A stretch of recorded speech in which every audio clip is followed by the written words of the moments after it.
जय हिंद साथियों। Railway group D में आपको मैं जेपी तहे दिल से स्वागत करता हूं इस वीडियो के माध्यम से, न्यू इन आईसीएस कोचिंग के माध्यम से कि आप जहां पर भी हैं वहां पे व्यस्त होंगे, अपनी तैयारी को लेकर के, अपनी पढ़ाई के लेकर के व्यस्त होंगे। ध्यान रहे, ये आपकी एक नई वीडियो में फिर से आपको स्वागत करता हूं। विज्ञान में पोषण का सेकेंड वीडियो और अपनी इस सीरीज का तीसरा वीडियो के साथ आपके साथ जुड़ा हुआ हूँ। एक बार फिर से मैं आपको इस वीडियो को देखने के लिए आपको मैं तहे दिल से स्वागत करता हूँ। मैं जेपी। चलिए, तो आप देख पा रहे हो कि लिखा है कि 3D क्लास में, हाँ चलचित्र में आपको दिख भी रहे होंगे जितना भी चलाया जा रहा है, क्योंकि जहाँ जहाँ आवश्यकता होगी वहाँ चलाया जाएगा। चलिए, तो हम लोग रेलवे के लिए है ग्रुप डी और पोषण का ये सेकेंड भाग पढ़ने जा रहे हैं। क्या है पोषण, सेकेंड पोषण क्या है? तो जब हम लोग मिले थे पहली बार तो आप देखेंगे कि हम लोग यहाँ से वीडियो को अपना क्या ख़त्म किए थे। क्या था, हमने कहा कि बॉडी को, शरीर को जो न्यूट्रिशन है या पोषण है उसे दो भागों में लिया था। शरीर को कितने कार्य के अनुसार बॉडी लेती है, जिसमें कहा गया था कि शरीर में ऊर्जा के लिए ज़रूरत होती है कार्बोहाइड्रेट की, और शरीर के निर्माण के लिए या बॉडी बिल्डिंग के लिए ज़रूरत होती है प्रोटीन की, और शरीर के लिए जो संरक्षी है मतलब प्रोटेक्शन के लिए ज़रूरत होती है विटामिन और खनिज की आवश्यकता होती है। आप जानते हैं कि जो विटामिन होती है तो आप जानबे करते हैं, लेकिन जो खनिज होता है वह कैल्शियम होता है, आयरन होता है, सोडियम होता है। इन्हें हम लोग कहते हैं खनिज। ये शरीर को चाहिए लेकिन उतनी नहीं चाहिए, कम मात्रा में चाहिए, क्योंकि अधिक मात्रा में दिक्कत है। अब लोहा खा लेंगे तो कैसा हो जाएगा आपका, है ना? कम मात्रा में चाहिए ना। चलिए, तो शरीर में दूसरी बात कहता है कि मात्रा के अनुसार क्या चाहिए शरीर में, ऊर्जा क्या नाम है, पोषण चाहिए। तो मात्रा के आधार पर यदि हम लोग बातें करेंगे तो दो मात्रा होती है, एक तो अधिक, एक तो कम चाहिए, एक तो अधिक चाहिए। अच्छा, अधिक क्या चाहिए, कम क्या चाहिए? तो कम को चाहिए, कम क्या चाहिए तो कहते कम हमेशा मिलीग्राम में चाहिए हमको। कितना में? एमजी में चाहिए। अब एमजी में क्या क्या चाहिए तो कहेंगे कि एमजी में आप देख रहे हैं कि विटामिन चाहिए और खनिज चाहिए। खनिज और विटामिन दो चीज़ क्या चाहिए हमें, कम मात्रा में चाहिए लेकिन एमजी में चाहिए। राइट। अब बात करते हैं कि अधिक मात्रा में क्या चाहिए, इसे हम लोग कहते हैं मैक्रो न्यूट्रिशन। ग्राम में चाहिए, यह क्या चाहिए, ग्राम में। अच्छा, ग्राम में क्या क्या चाहिए तो कहेंगे कार्बोहाइड्रेट 300 ग्राम प्रतिदिन चाहिए, वसा 50 से 80 ग्राम रोज चाहिए, यानी कि प्रतिदिन चाहिए। प्रोटीन 0.80 ग्राम रोज चाहिए, प्रतिदिन चाहिए। पानी कितना चाहिए तो 5 से 6 लीटर रोज प्रतिदिन आपको पीना चाहिए। ये सब कल की वीडियो हम लोगों ने जब पढ़े थे ये कवर हो चुका है, लेकिन हमने दोबारा बता दिया। अब बात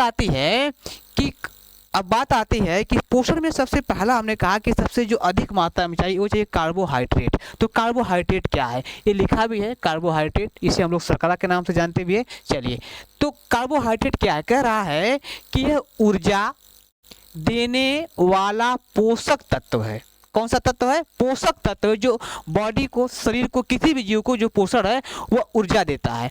आप जानते हैं कि 1 ग्राम कार्बोहाइड्रेट में 1 ग्राम कार्बोहाइड्रेट के बराबर 4.1 या कह सकते हैं कि 4.5 किलोग्राम कैलोरी ऊर्जा प्राप्त होती है। अब आप जोड़ लीजिए कि कितना आपको जरूरत होती है कैलोरी। वो अलग बात है जो बताया जाता है कि ग्रामीण क्षेत्र के लिए 2400 कैलोरी और शहरी क्षेत्र के लिए 21, क्योंकि वो काम करने वाले व्यक्तियों की जरूरत है। वो इसमें जो बताया काम करे या ना करे लेकिन आपको चाहिए ही चाहिए। तो कितना चाहिए आपको? 300 ग्राम प्रतिदिन कार्बोहाइड्रेट चाहिए। अब उसको आप निकाल सकते हैं कैलोरी में। ठीक, चलिए, अगली बात ये कह रहा है तो प्रतिदिन 300 ग्राम कार्बोहाइड्रेट ऊर्जा की आवश्यकता होती है। कार्बोहाइड्रेट का सूत्र है, अब थोड़ा सा चेंज हो रहा है लेकिन ये देख लीजिए कार्बोहाइड्रेट का सूत्र यह है। ठीक है ना। चलिए, अब बातें हैं कि कार्बोहाइड्रेट में 3 चीजें पाई जाती, कहेंगे कौन कौन, तो कहेंगे कि कार्बन, ऑक्सीजन, कार्बन, हाइड्रोजन और ऑक्सीजन। क्या पाई जाती है? Carbon, hydrogen, oxygen. तो कार्बन, हाइड्रोजन, ऑक्सीजन, यहाँ पर रहा आपका कार्बन, ये रहा हाइड्रोजन और ये रहा ऑक्सीजन। Carbon, hydrogen, oxygen. तो कार्बोहाइड्रेट में 3 चीजें पाई जाती है, कार्बन, हाइड्रोजन और ऑक्सीजन। ठीक है, इसी से मिल करके क्या बना है। अब बात आती है, कहता है कि कार्बोहाइड्रेट मिलता कहाँ है यार, तो कहेंगे कार्बोहाइड्रेट का जो स्रोत है कहाँ है? अनाज है, फल है, सब्जी है, दलहनी मतलब दाल वाला, डेयरी उत्पादन का मतलब क्या होता है, वो दूध दही मक्खन वाला, और मीठे खाद्य। मीठे खाद्य क्या है? गुड़ है, शहद है, गुड़ है, शहद है, चीनी है। ठीक, अब जानते हैं डेयरी तो सब हो गया, दलहनी मतलब दालों का है, सब्जियां तो जानते हैं, फल भी जानते हैं, अनाज भी जानते हैं। आखिर ये किसमें कौन कौन है, तो आइए देखिए बारी बारी देख लेते हैं। ये रहा आपका अनाज, और अनाज में क्या है तो कहेंगे गेहूं, चावल, जौ और मक्का। ये अनाज में मतलब यहाँ इसमें कार्बोहाइड्रेट पाए जाते हैं। फल की यदि हम लोग बातें करें, अगर फल की बातें करें तो अगर देख रहे हैं फल की बातें करें तो केला, अंगूर, संतरा। सब्जी में क्या है, आलू है, मटर है, गाजर है, बैगन है और मूली, आप वाली मूली, ठीक है ना। दलहनी है, मूंग है, चना है, दाल है, मटर है, अरहर। दो बार हो गया क्या, नहीं, हाँ ठीक है ना। और डेयरी उत्पाद में आप देख रहे हैं कि दही भी है, क्या है, दही, सॉरी माफ करें, दही और दूध। इधर क्या है, मीठे में क्या आप देख पा रहे हो, तो ये शहद है, चीनी है, गुड़, जगरी से कहते हैं, अंग्रेजी में क्या बोलते थे, जगरी बोलते हैं ना आप लोग। तो ये शहद है, गुड़ है और चीनी। कुल मिलाकर के ओवरऑल हम लोग एक ऐसे कार्बोहाइड्रेट के सब स्रोत हैं। इतने कुछ यदि खा रहे हैं लगातार तो आपके अंदर ऊर्जा बनी रहेगी, कार्बोहाइड्रेट आपका बना रहेगा।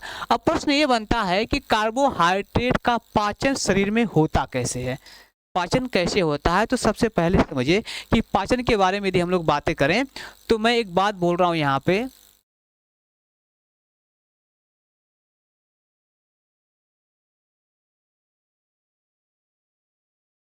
ये किसी ताऊ का फोटो बन गया है कि नहीं है। आप देख पा रहे हो कि यहाँ पे भोजन आप लेते हैं, यहाँ पे आप अलग अलग मात्रा में भोजन जाता, और जाता जब ये भोजन तो इसे कहते हैं आपको कैविटी, मुंह को जानते हैं ना कैविटी। तो ये क्या करता है, जब ये कैविटी जाता, कैविटी में जाता है तो इसी कैविटी से फूड पाइप, यानी कि क्या बोलते हैं इसे हम लोग, फूड पाइप होते हुए भोजन क्या करता है, यहाँ तक आता है। और फूड पाइप से भोजन होते हुए आप जानते हैं कि ये फूड पाइप से भोजन होते हुए ये पहुँच जाता है आमाशय में। क्या पहुंच जाता है, आमाशय में। और यहाँ पे क्या होता है, पाचन क्रियाएं शुरू हो जाती है। कहाँ हो जाती है, तो ये आम का आकार का दिखता है, और आमाशय, इसे हम स्टोमक भी कहते हैं, इसे हम लोग क्या कहते हैं, पेट भी कह लेते हैं। ठीक है, इसे हम लोग स्टोमक, पेट और क्या कहते हैं, और क्या कहते हैं, आमाशय। ठीक है ना। तो ये आमाशय में जाता है। तो आमाशय में जब जाता है तो लेकिन बात हमको है कि इस कार्बोहाइड्रेट का पाचन कैसे होता है। आप जानते हैं कि जब ये मुख में जाता है तो यहाँ पे 3 प्रकार के सलाइवा, लार निकलते हैं, जो कार्बोहाइड्रेट को क्या करते हैं, छोटे छोटे टुकड़ों में तोड़ देते हैं। इसे हम लोग कहते हैं सलाइवा ग्लैंड के नाम से जानते हैं, जिसे हम लोग ग्रंथियों के नाम से जानते हैं। तो ये क्या करता है कि यहाँ से फिर इसके बाद आप आगे देखेंगे तो यहाँ पे आने के बाद, यहाँ पे आने के बाद कुछ तो आपका लीवर से और कुछ पैनक्रियास से क्या मिल जाता है, एक मिनट, नहीं, यहाँ से फिर इसके बाद 2 ग्रंथियाँ होती है, 2 ग्रंथियाँ आपको देखेंगे। यहाँ पे 2 ग्रंथियाँ क्या करती हैं, एक ग्रंथियाँ HCl निकालती है, HCl जिसे कहते हैं हाइड्रोक्लोरिक एसिड, हाइड्रोक्लोरिक एसिड निकालती है। और यहाँ पे क्या करती है, पाचन क्रिया में वह भाग लेते हैं। और साथ में जो साथ में बैक्टीरिया आती है, इसे भी मारने का काम कौन करता है, HCl करता है। आगे डिटेल हम लोग यहाँ पे देखेंगे, आगे डिटेल। तो क्या कर रहा है कि सर्वप्रथम कार्बोहाइड्रेट का पाचन ओरल कैविटी में, वही मुंह की बातें करेंगे, ओरल कैविटी में। यह आपको चित्र भी दिख रहा है, देखिए। चलिए, तुमने कहा कि ओरल कैविटी में 3 प्रकार की लाल ग्रंथियां पाई जाती हैं, जिसे कहते हैं सलाइवरी ग्लैंड कहते हैं।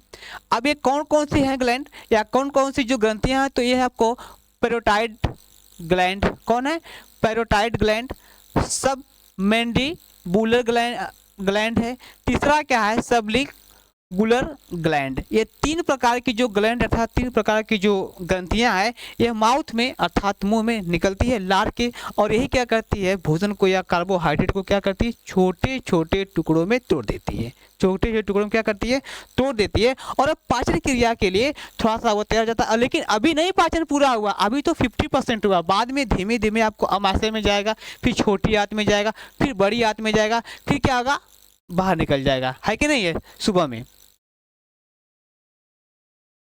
चलिए, ये आपने देखा। अब कहता है कि तीनों ग्लैंड्स में बहुत ज्यादा क्या है, लाल ग्रंथियां निकलती हैं, ये आप जानते हैं।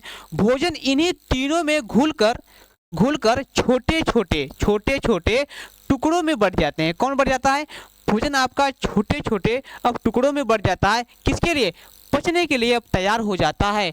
अब कहता है कि है ना, पचने के लिए क्या करता है, तैयार जाता है। इन तीनों सलाइवा ग्लैंड लार में महत्वपूर्ण एंजाइम सलाइवरी एंजाइम होते हैं। क्या होते हैं? एंजाइम। और जो फूड को कॉम्प्लेक्स कार्बोहाइड्रेट और स्टार्च में तोड़ देते हैं। किसको? फूड, मतलब फूड को क्या करते हैं? कॉम्प्लेक्स और क्या है, कहाँ गया, कॉम्प्लेक्स कार्बोहाइड्रेट और स्टार्च में तोड़ देते हैं। अब वो पचने, मैंने बताया कि 50% ही क्या है, पचने के लायक यह रह पाता है। आगे देखेंगे हम लोग, तो टूटे हुए भोजन को क्या कहते हैं हम लोग? डाइसेकेराइड। एक प्रकार का ये भी क्या है? शर्करा। ये एक प्रकार का ये भी कार्बोहाइड्रेट है, लेकिन ये टूटने के बाद हुआ। अब बात आती है कि जो डाइसेकेराइड्स है ये आपको 3 भागों में आपको मिलेंगे जब ये टूट जाता है। पहला है सुक्रोज, लैक्टोज और माल्टोज। क्या है? सुक्रोज, लैक्टोज और माल्टोज। अब इन तीनों से मिलने के बाद कहता है, होने के बाद आप देख पा रहे होंगे कि कार्बोहाइड्रेट का केवल 50% भाग ही क्या है, पाचन क्रिया के लिए बन पाता है, और 50% भाग और आमाशय, छोटी आंत, बड़ी आंत है ना, बड़ी आंत में जाकर क्या है, पचने के लिए लायक बन पाता है। फिर ये क्रिया कहाँ होती है? और अंदर जाएगा अमाशय में, फिर छोटी आंत, फिर बड़ी आंत में जाएगा। राइट। अब बात आती है कि कार्बोहाइड्रेट के प्रकार। कार्बोहाइड्रेट के 4 प्रकार होते हैं। कार्बोहाइड्रेट कितने प्रकार होते हैं? 4 प्रकार के। आपने देखा है मोनोसेकेराइड्स, डाइसेकेराइड, पॉलीसेकेराइड और ओलियोसेकेराइड। इसके बाद हम लोग अगले वीडियो में बात करेंगे, देखेंगे इसके बारे में, ठीक है ना। इसके बाद आपको मौर्य सर आएंगे, आपको पढ़ाएंगे। इसके बाद क्योंकि मैं कहीं और कोई और सर मुझे पढ़ाना है, तो हम लोग कंटिन्यू करेंगे, ठीक है। आप लोग दिक्कत नहीं होगी, बस टीचर चेंज होंगे, ठीक है। बेस्ट टीचर, अच्छे टीचर, ठीक है ना। Okay bye. हो गया। अब आपको यहीं बनाना है, ध्यान दीजिएगा सर जी।